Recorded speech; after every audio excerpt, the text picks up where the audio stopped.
following program is brought to you in living color on NBC.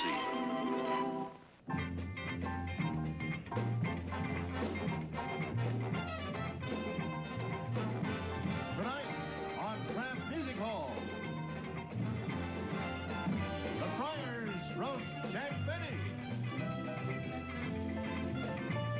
starring Milton Berle.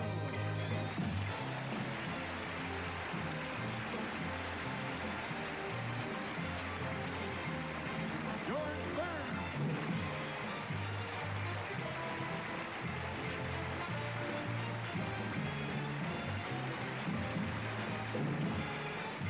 Dennis Day.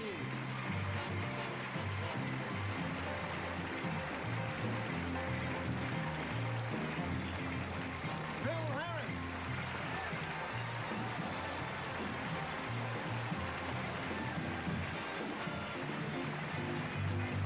Alan King.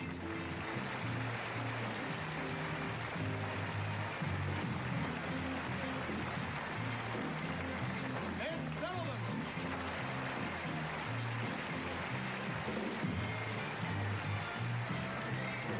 Roastmaster Johnny Carson.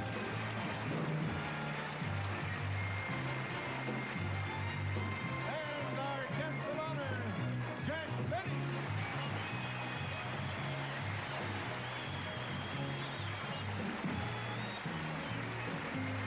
All brought to you by Kraft. Kraft for good food and good food ideas.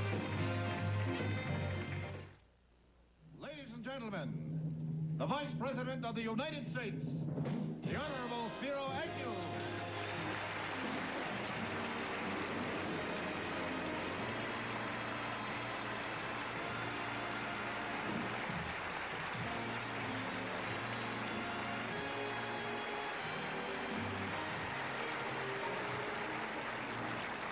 Guest of honor, distinguished members at the dais, ladies and gentlemen.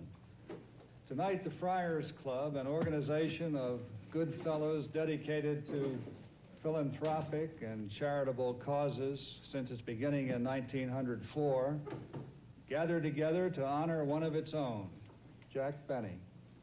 This evening, Jack's name is added to a most select list of illustrious individuals whom the Friars have chosen to honor in the past.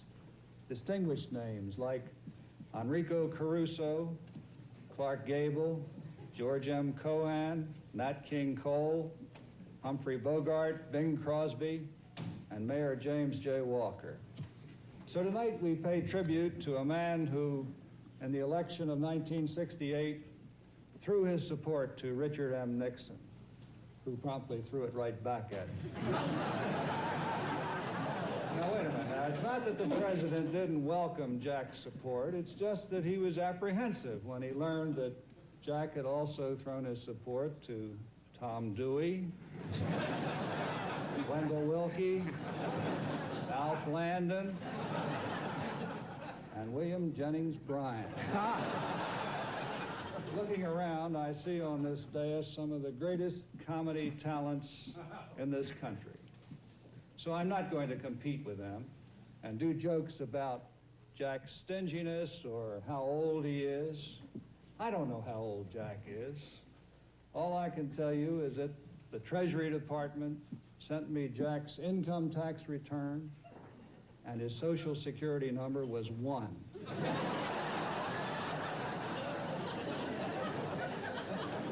We're still auditing that return. As a matter of fact, we're still auditing all of his returns. It's not that there's anything irregular about them. It's just that his classification has the Treasury Department completely stumped. They can't figure out how a man who has been one of the world's top entertainers for 40 years can declare himself a non-profit religious organization.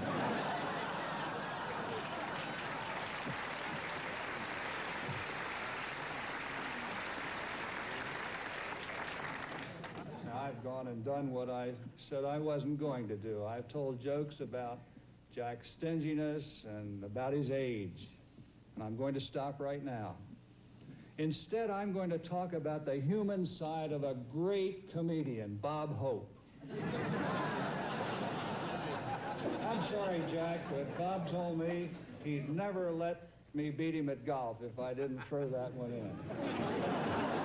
As the Vice President, I stand here tonight to say our beloved country faces a great many serious problems. But thanks to men like Jack Benny, we can bear them a little easier. I'm honored to take part in this tribute to Jack Benny, and although I'm not able to stay on for the entire show, since I have no desire to turn this festive evening into a solemn occasion, I'd like to turn the proceedings over to Johnny Carson and let him turn it into a solemn occasion. Ladies and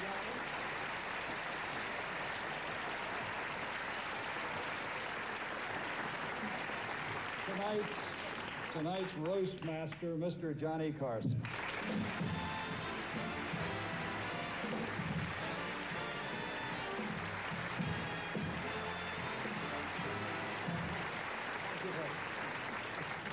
Thank you very much, ladies and gentlemen, and welcome to the Friars tribute to Mr. Jack Benny. And to you, sir, I thank you very much. You were marvelous. You were actually very, very good.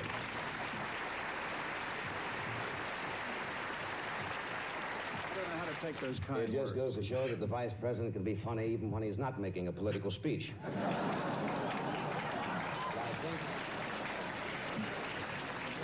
I think all of the performers on the dais were very impressed with your comedy delivery, sir. And I respectfully ask that you knock it off. I think probably the greatest transformation that your office has taken is the fact that you are much closer to the president than former vice presidents have been. Mr. Nixon, for example, informs you immediately and brings you up to date on the governmental decisions and their policies and their national priorities. I enjoyed especially your comment out in California during the reception for the astronauts when you turned to Governor Reagan and said, "They went where?"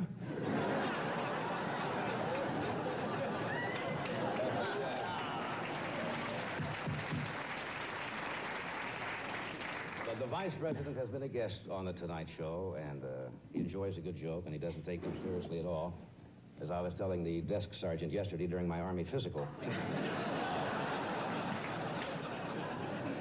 But the Vice President has joined us briefly, and we're delighted that he could be with us for even a short time tonight in this tribute to Mr. Jack Benny. You'll have to forgive me when I talk about Jack Benny, because I can say it in front of this group tonight and to the television audience watching that unabashedly I can say that the man is my idol. That's true. When I was in high school, I never missed Jack Why Benny. was that funny? When you were in high school, there were no high schools. Maybe that's why. But I used to listen to Jack every single week. As a matter of fact, after high school, I went into the Navy. And during the 3 years in the Navy, I became so impressed with Jack that I started to mimic him. I did his gestures. I still have a little bit of my style. I would do his timing. I would do his looks, his inflections. I even started to walk like Jack for a while. Until one night I was picked up by a Marine. Who incidentally was one of the nicest dancers I've ever met.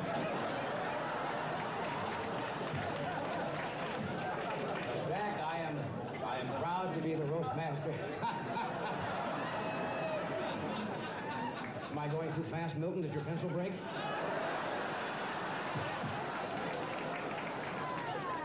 Well, I'm proud to be the roast master at this Friars Roast for Jack tonight, and we're delighted that the Vice President could come here. He does have to go. He has an important meeting in Washington, and we thank you, sir, for being with us this short period, and I know Jack is flattered.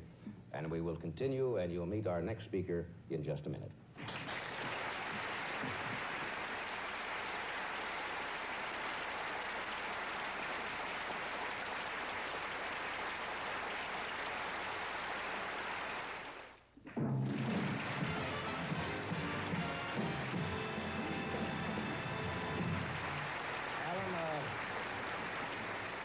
Alan King has just returned from running a short errand for Mr. Phil Harris.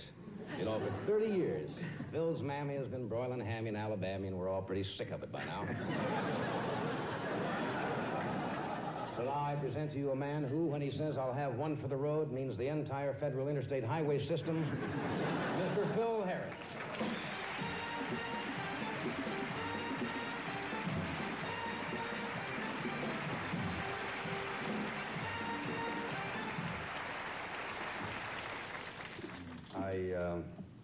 I'm delighted, ladies and gentlemen, to be a part of this roast of my dear friend and former employer, Mr. Jack Benny.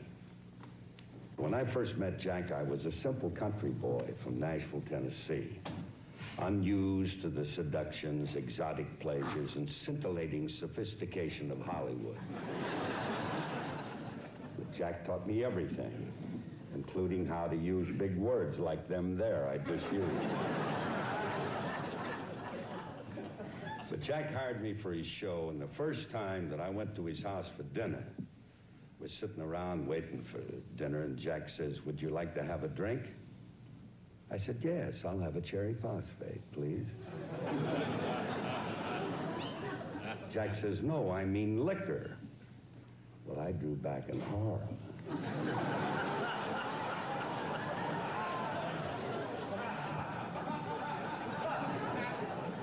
But I didn't want to, appear unsociable, so I said, "What kind of liquor do you have in mind?" Jack said, "How about a martini?" So I told him I'd give it a whirl, He said, "Would you like it with an olive or without?" I said, "What's the difference?" And he said, 10 cents.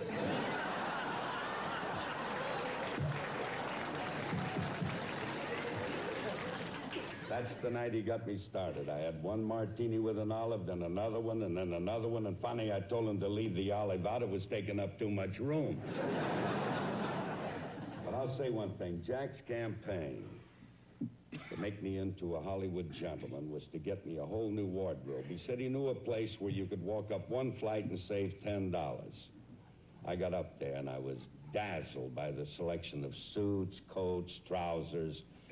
I've never seen an attic like Jack's. So I bought everything in sight, even a second-hand tuxedo. I don't know who wore it last, but I found a lily in the pocket. Every time I put it on, my arms kept going like this. That's right, folks. Jack Benny made me over, gave me a whole new image. Not just me. He did that with everybody. He magnified everything. Now, you take Don Wilson. When Jack hired him, he was 6'2", weighed 110 pounds. Jack kept stuffing him like a goose on day-old bread so he could do fat jokes about him. Dennis Day, one of the brilliant intellects of our time. Jack made him into a dummy. Now we talk about Rochester. You ain't gonna believe this, but when I first met Rochester, he was white.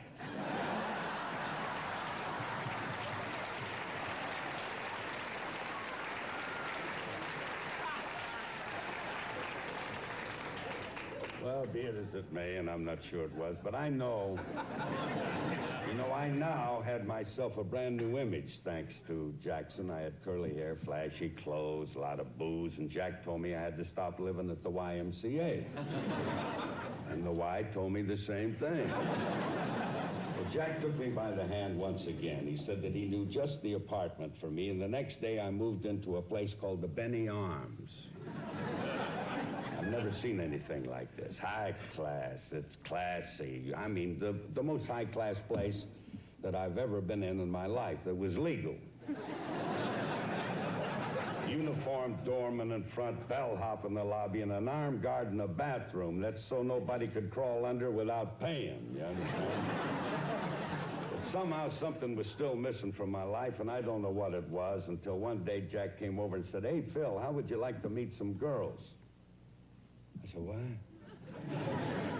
He said, "Girls." You see, the thought had never occurred to me.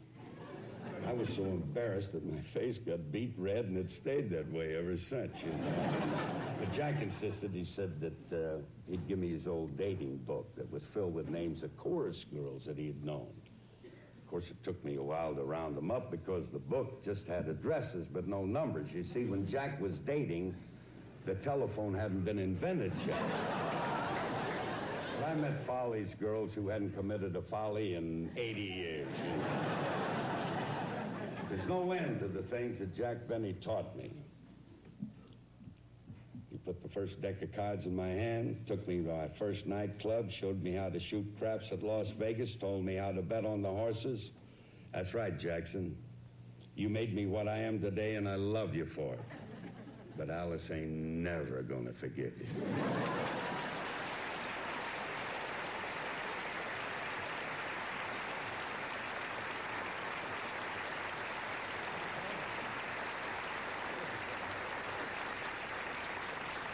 Thank you, Phil. Here, Ed, put this on your chest. Look natural. Thank you.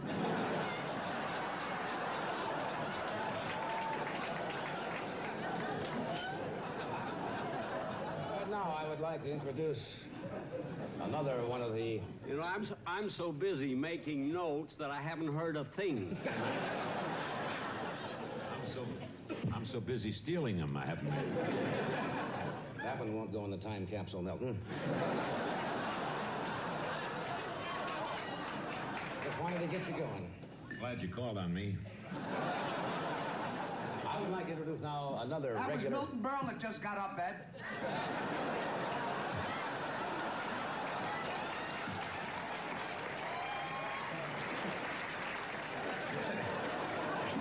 Careful, the pennies will fall out of his eyes. It's supposed to be a roast of Jack, and we're picking on you already. I started to introduce Mr. Dennis Day. I guess the reason for these mics, we're supposed to ad-lib, aren't we? That's right, George. Okay, I will.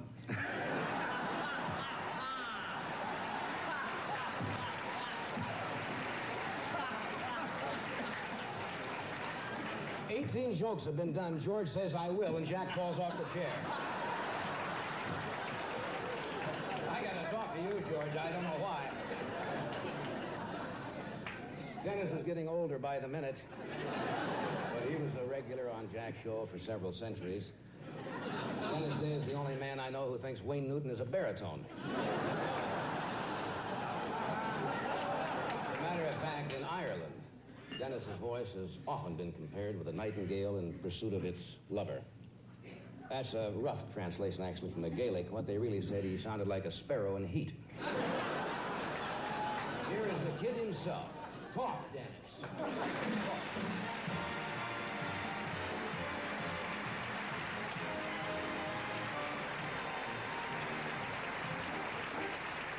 I'm really happy and thrilled to be here tonight to honor a wonderful man and a steadfast friend. Oh, grow up, Dennis. Mr. Jack Benny. You know, I went to work for Mr. Benny when I was just a boy, and through 24 years, our relationship remained exactly the same. I never got a raise. But just knowing Mr. Benny was worth it. He told me that himself. You know, I'll never forget the first day I met him. He invited me to his house, and he asked me if I'd like a drink. And I said, yes, please, I'd like a glass of milk. And he said, homogenized or plain? I said, what's the difference? He said, an olive.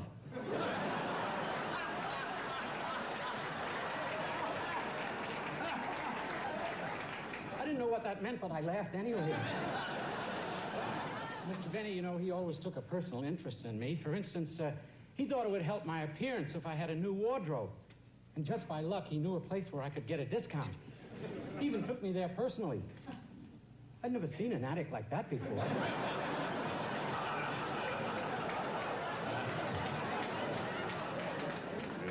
But the clothes were too expensive, so Mr. Benny took me down to the basement where he had another line. A little cheaper. I bought everything that was in sight, even a tuxedo. Mr. Benny must have known that I was coming because it was the first tuxedo I ever saw with short pants. I don't know who wore it last, but I found a banana in the pocket. Turned out it came from the Marquis Chimps. It was a perfect fit. All I had to do was shorten the sleeves.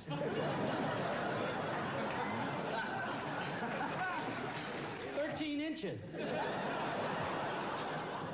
Mr. Benny was always looking out for my welfare like that, though. For example, he didn't like where I was living because he said that it wasn't the right environment. I might go wrong. The people there were a bad influence on me. So I left my mother and father.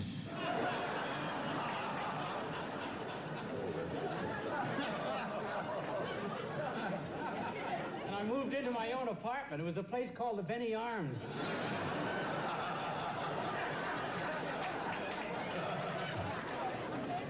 Right next door to some loudmouth drunk.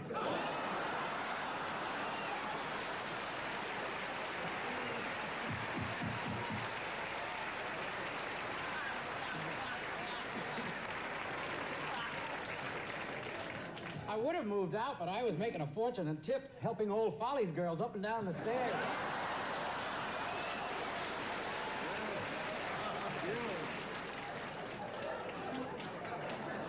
But after a while, I got to like the place. I even made friends with the guard. And he let me crawl under any time I wanted to.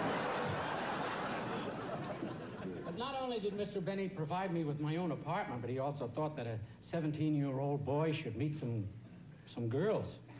So Mr. Benny sold me his old dating book. I had a lot of trouble rounding him up, though, because when Mr. Benny was dating, girls hadn't been invented yet.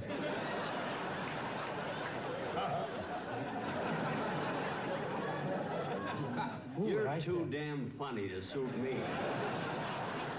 Well, Mr. Benny, you know, you've taken a lot of ribbing tonight, but I know there's not a person here who doesn't wish you the very best the world has to offer, and thanks for all the years of laughter that you've brought everyone.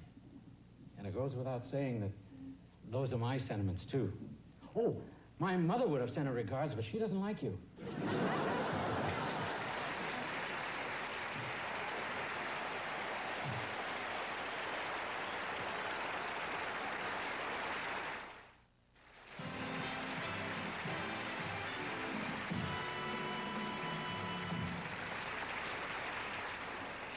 Dennis, you're very funny. Yes, Your timing is superb. You have how many children now? 10 kids. Well, your timing is either superb or lousy. One of the two. Depending on how you look at it, I suppose. Yes. What can I say complimentary about our next speaker, Milton Berle, that hasn't already been said by Milton Berle? Mr. Television. Remember Uncle Milty? I mean, for years, we all went around...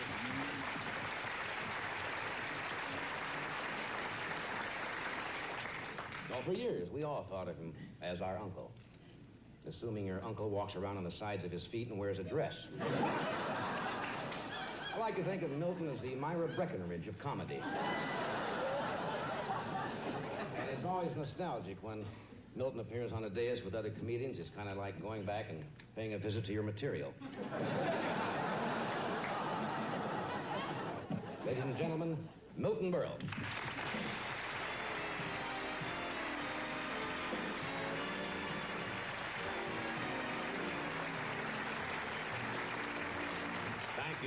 Thank you, Merv.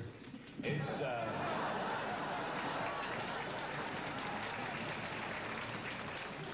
How about that introduction you just gave me? Walks on the side, giants. Beautiful. I needed this. I gave up a funeral to be here. Did I?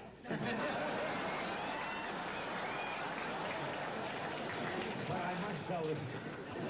I'm kidding, Eddie. I'm kidding. I must tell the truth about you, Johnny. You were hilarious. I'm a big fan of yours. I really am. I'm the one. Somebody nudge Phil Harris and tell him where he is, please.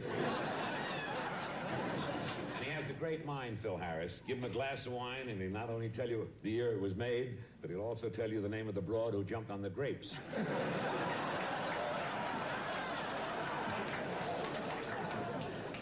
Laugh it up, Ed, please. Laugh it up. You look beautiful. He's got the personality of an empty locker. Look at Sullivan. He looks like he's being choked to death from the inside. Enjoying yourself, George? Gumming on your cigar?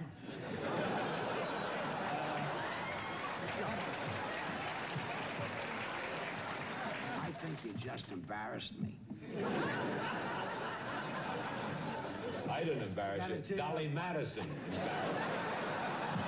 She did, too. She did, too. Hey, good ad-libbing. She did, too. That was her line. I know her line. Oh, by the way, before I go, Jack, will you look at me when I speak to you? Sorry to wake you up. I'm sorry. I'm looking. Go ahead, talk.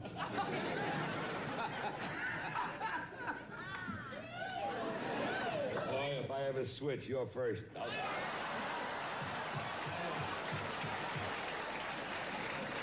No, I want to say this. You switched and I wasn't first.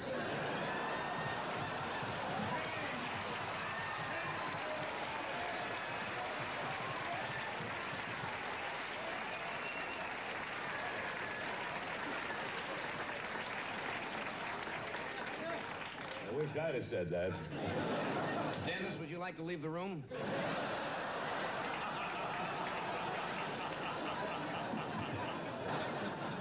This man that we are honoring tonight, this Yasha Heifetz with the hormones removed. This man is one of the most exciting men in California. His idea of a thrilling evening is to make obscene phone calls to Hermione Gingold.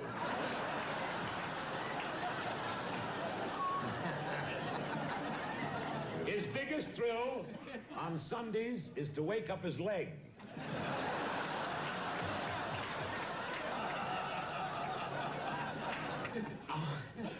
Our friendship, sincerely, our friendship goes back a very long time. I've known Jack, and this is true, since the early days of vaudeville. I remember one time in Cleveland, Jack was dating a girl on the bill.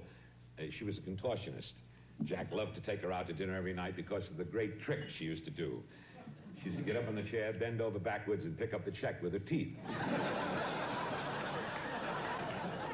But he is charitable. He recently contributed $100,000 to the George Jessel Home for flamenco dancers with bad kidneys.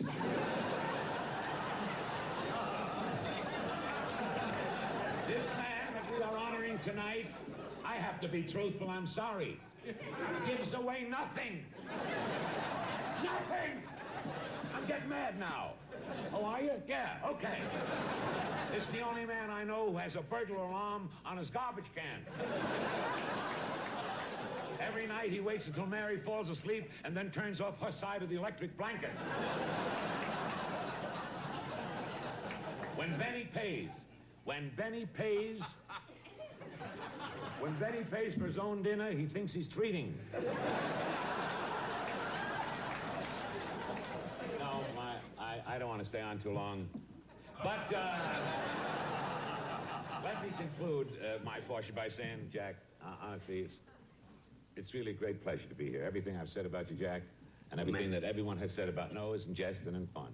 And ladies and gentlemen, I am doubly thrilled to be standing on this rostrum because I understand President Nixon is watching this show tonight, and not only because of Jack, but he wanted to see what Agnew looked like. Thank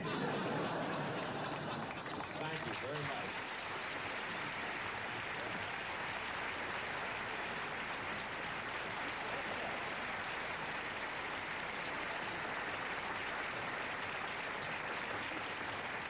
I was all the way up my dressing room when I heard the applause.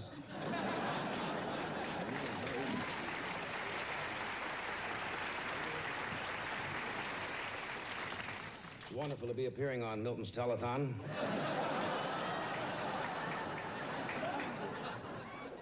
Oh, yeah? I've seen better lines than Buster Crabbe's face.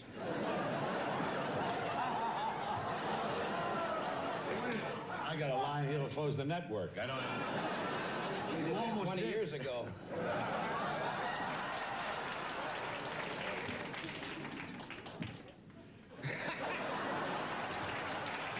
I'll give up on the take.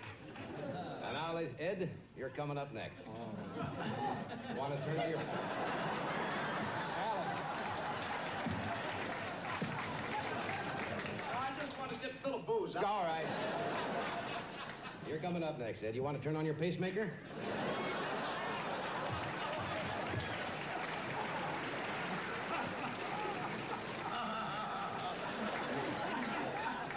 Pacemaker, did you hear that? I would like...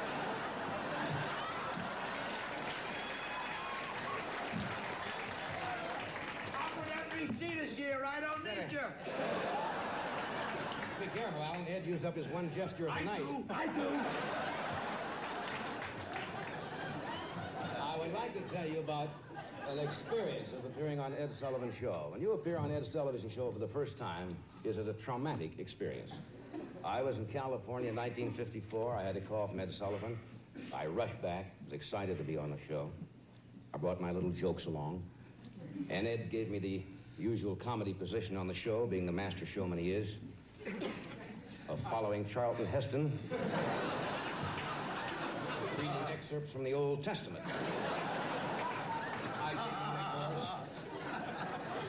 I I came on and died immediately, you know. Ed rushed out and get me one of those cute little hugs he has where he gets all tangled up with you. Then he cued me off the wrong side of the stage where I was damn near eaten by a bear.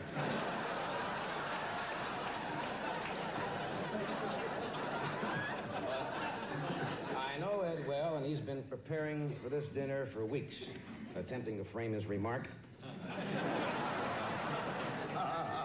Personally, I like Ed's personality. I find it lighthearted, pixie-like. Ed has the kind of a personality that can immediately trigger an audience to file past him. I saw Ed down in the lobby before the show having a duel of wits with a gum machine. And we're delighted, Ed, that your lovely widow Sylvia could be here tonight.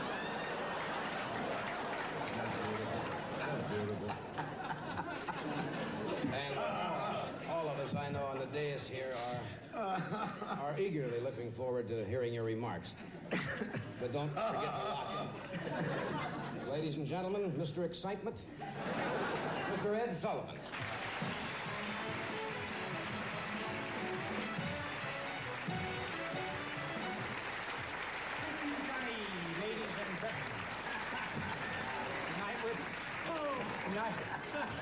Tonight we're paying tribute to one of the... You're rolling, Ed. ...great figures in television history. Jack Benny. And I'm very pleased to be here because Jack and I are very old friends. We first met 40 years ago, which Jack tells me when he was in his prenatal period.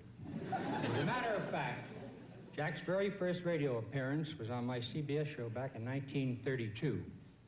I remember it distinctly because I noticed that Jack was watching all my moves and studying all my mannerisms. It wasn't until years later that I discovered what he had been doing. By carefully observing me, Jack had stolen my entire personality, leaving me with practically none.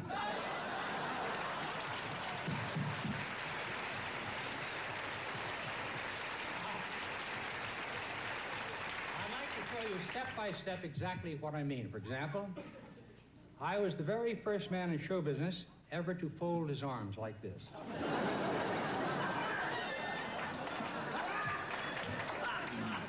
Jack pounced on that and has been using it ever since, without so much as a thank you. Another thing Jack noticed was the way I purposely put long pauses between my words.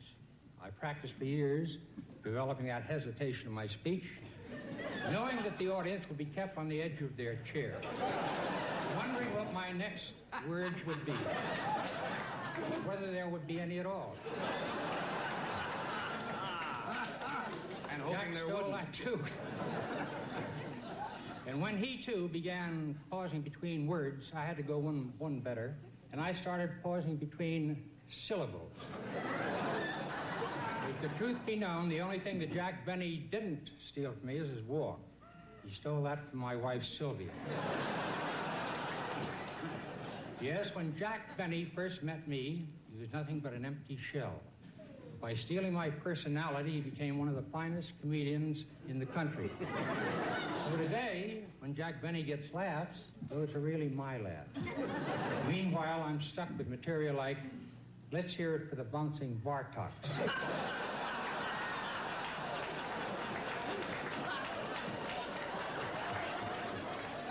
Jack, I really love you, and I want you to know that I really don't mind that you took my diction, my expressions, my mannerisms. But one thing I can never forgive is the fact that you took my smile. In other words, Jack, you are a louse.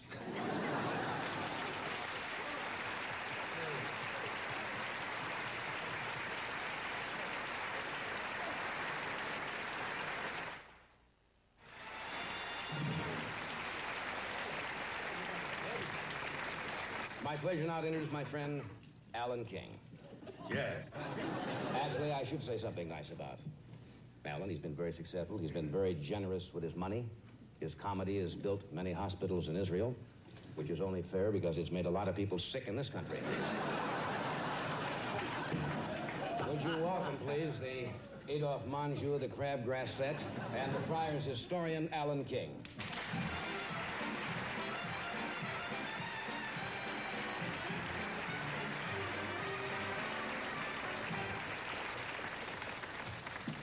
As historian of the Friars Club, it is usually my function to dig into the past of the guest of honor. With Benny, it's not a job for a historian. For an archaeologist, maybe. Jack Benny's life has been about as exciting as the 4th of July in London. Jack was born in Waukegan, Illinois. Not in the hospital, but at home. His mother wanted to go to the hospital, but a voice inside of her kept repeating, "It's cheaper here. It's cheaper here." Something you may not know. Jack joined the Navy, First World War. He liked the uniform, came without pockets.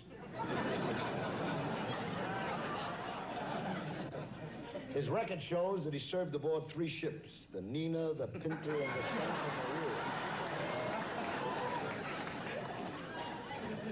Decorated for valor. Above and beyond the call of duty, I would like to read from the citation. While entertaining aboard a battleship, they came under heavy enemy attack. The vessel was badly hit, and in order to lighten the load and remain afloat, volunteers were asked to abandon ship.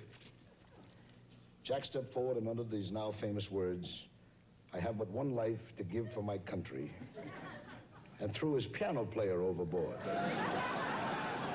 From that point on, Jack Benny's career skyrocketed. He became a full-fledged movie star. Such notable achievements in Hollywood as the Hollywood Review, To Be or Not to Be, George Washington Slept Here, Buck Benny Rides Again, The Horns Blow at Midnight, which was used as a training film for kamikaze pilots.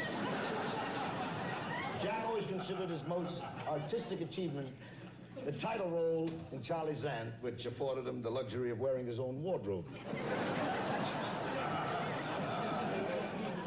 But as historian of the Friars, I would be remiss, even during a roast, if I didn't seriously mention the overwhelming accomplishments of Jack Benny, the artist and the man. 22 years, consecutive radio star. 19 years, television star. Hundreds of nightclubs, theaters, concert engagements all over the world. He's loved, he's revered, respected. I don't know how to compare this man. Perhaps St. Joseph, which is a small, dull town in Missouri. Jack, always a pleasure to be here. Thank you.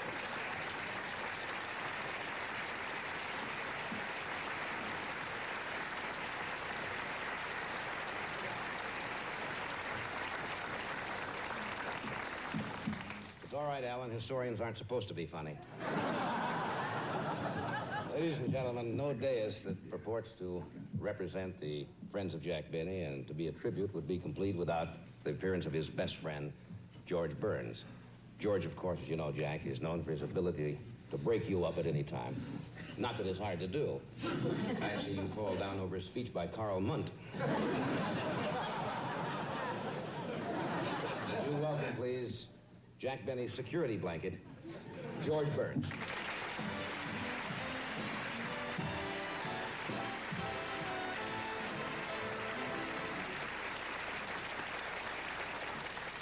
Ladies and gentlemen, and Jack, you're the guest of honor.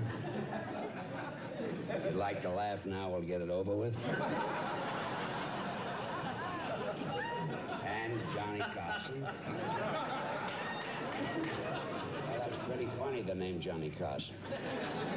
Oh, I thought you were laughing at Johnny. The name Johnny Carson, because that's a funny name. That's the kid, you see. I'm still laughing at Sullivan. Are you the one? Well, anyway. You know, it's strange to see Johnny Carson here tonight, because I usually watch him with my clothes off. And somehow he seems funnier with my clothes off. Come to think of it, I'm funnier with my clothes off. But you know, this sociable tonight is for Jack Benny. He's 75 years old. Amazing. He looks absolutely good.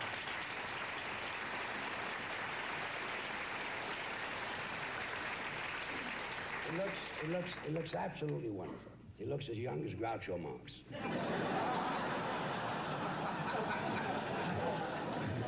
And I've got a reputation for being a comedian's comedian because I can make Jack Benny laugh, and that's not true. I don't make him laugh at all. He makes himself laugh. Like I met him at the club. I wasn't doing anything, and he started to laugh. And he knew I wasn't doing anything, but he thought I wasn't doing it on purpose.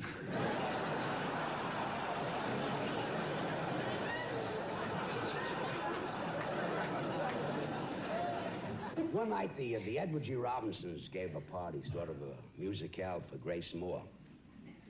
And her picture just came out, the One Night of Love, and she was going to get up and sing that song that night. And they lined up 2 rows of chairs, and Jack sat in front, and I sat in back, and this charming woman got up to sing.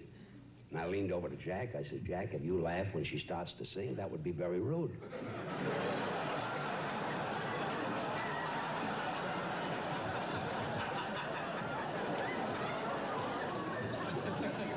The minute the first note came out, his shoulders shook. They carried him out of the room. So you see, I don't make him laugh. Grace Moore makes him laugh. But let me tell you something. Don't ever try to make him laugh. Don't plan to make him laugh because it doesn't work. One night I asked him and Mary to my house for dinner. And he came, he was in a tuxedo, and Mary was in a long dress, and Gracie was in a long dress. I was in a tuxedo, and I had a 6-piece orchestra, dance floor, and they got there at 8 o'clock, and at 8:30 they were served hors d'oeuvres, and then the butler came in, he says, dinner is ready at 8:30. And Jack looked at me, he says, where are the rest of the guests? I said, that's all, just you and Mary and Gracie and myself. And he says, and you got me in tuxedos, and you and I and Mary in a long dress, and you got a 6-piece orchestra and a dance floor. I said, we'll have a ball together. You'll dance after dinner, you can dance with Mary, I'll dance with Gracie, then you can dance with Gracie, and I'll dance with Mary, and then you can dance with Mary again, I says, and it'll be great because there'll be nobody here to bump into us. Cost me $600. I never got a snicker. That thing was a disaster. We went into dinner, and the top of the salt shaker came loose, and a little salt went into my soup, fell in my soup. Fell down 7 times. I paid $600, got nothing. He loves salt. Anyway, Jack, you're 75 and I'm 73. I've known you all my life.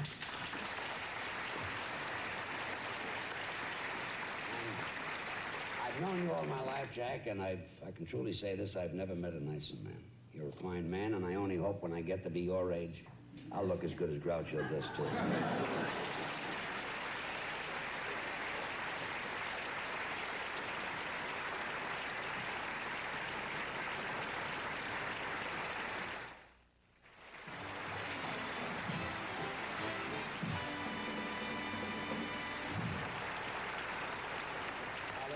It's time to hear from the man himself, who is respected, admired, and loved by his fellow professionals, and from everyone who knows him, I guess that would be most of the world. Mr. Jack Benny.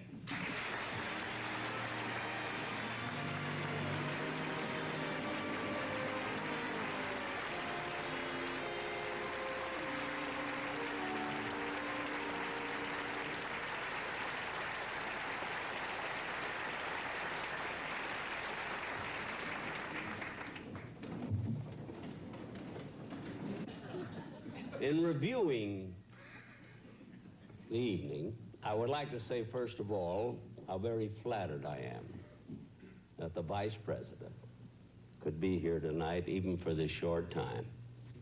I'd like to say that even though Mr. Agnew and I have been friends for a long time, he knows that at the last election, I did not vote Republican.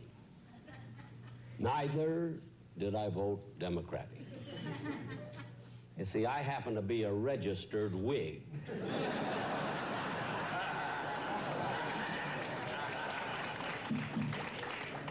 And once I join a party, brother, I stick with it. I'd like to say a few words about our Toastmaster, Johnny Carson. One of his gags was the fact that I have to take a Dramamine when I make love. And Johnny, in answer to that, I can only say I never take a Dramamine. I take a Dexedrine to keep me awake.